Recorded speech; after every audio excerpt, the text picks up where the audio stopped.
Hello everyone! Today's video is a new series called Ask an Admin, where I answer staff questions as if I were their administrator. This series is really my heartfelt tribute to my friends who are currently working in education. Once I became an administrator, many of my former colleagues and coworkers would reach out to me with questions about how to navigate certain situations, and they really wanted administrative advice. So I hope that this series can not only support staff who are looking for answers from administration, but also can support administrators with coming up with new ways to support the staff that they serve. Today's question comes from a teacher whose supervision is a small group study hall, and the study hall is specific for students who are identified as needing this support. I have a consistently disruptive student in study hall.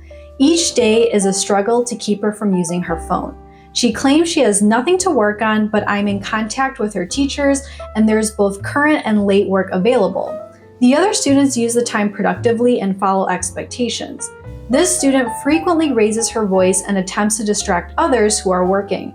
I've tried multiple strategies to address the situation: one-on-one conversations, contacting home, changing her seat, positive reinforcement, limiting distractions, consulting other teachers for successful strategies, and also giving a lunch detention. The parents are understanding and supportive, but we've seen no change over the past few months. The situation is becoming increasingly concerning, but I'm hesitant to escalate it to more severe punitive consequences. What should I do? This was an actual situation that was brought to my attention as an administrator, so here's what I did. First, I thanked her for bringing this to my attention, and then we scheduled a separate follow-up meeting where we could co-create a plan together. During our meeting, we decided to do a variation of one of the current building supports we had, which is a staff and student check-in support. The student would receive a weekly rating card, and she would come to my office at the beginning of the week to pick it up. During that meeting at the beginning of the week, I would use the time to build rapport with her, also go over study hall expectations, and give her some positive encouragement to start off her week.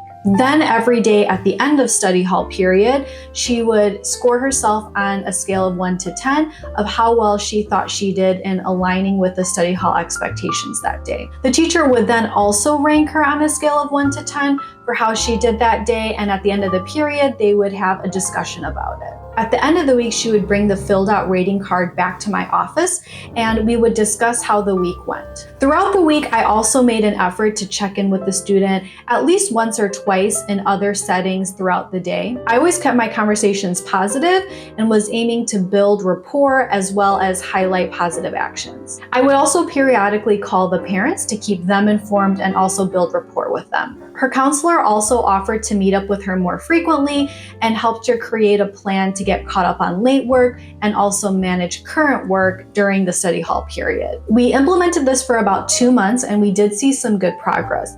It is important to note that the progress wasn't linear, but from beginning of the 2 months to the end of the 2 months, there was definitely improvements. This actually really improved the relationship between the student and the teacher. Oftentimes, she actually rated herself lower than what the teacher would. This started to give her a stronger sense of self-confidence and also increased trust between her and the teacher, because she felt like the teacher was actually on her side rather than at the beginning when she felt like the teacher was always in opposition of her. Her outbursts were less frequent and she was using the time more productively. Because of the frequent check-ins, my relationship with the student also improved, and more importantly, I was able to find the root cause of what was causing her behaviors across the board. I also was able to develop a stronger relationship with that teacher because we were able to work together and she really felt that I addressed her concerns. That being said, this was a particularly difficult year for the student, so this student did move along our student support system for the building, and eventually she had a formalized plan and team in place to help her. At the end of the semester, we actually changed her into an elective class instead of keeping her in study hall. We found that she had challenges with unstructured time, and so being in an elective she was interested in was really beneficial for her across the board. That wraps up this first episode of Ask an Admin. If you have any questions about this situation or want to submit a topic for the next episode, please let me know in the comments. Thank you for watching, and I hope you experienced the joy of doing something you love today. Bye!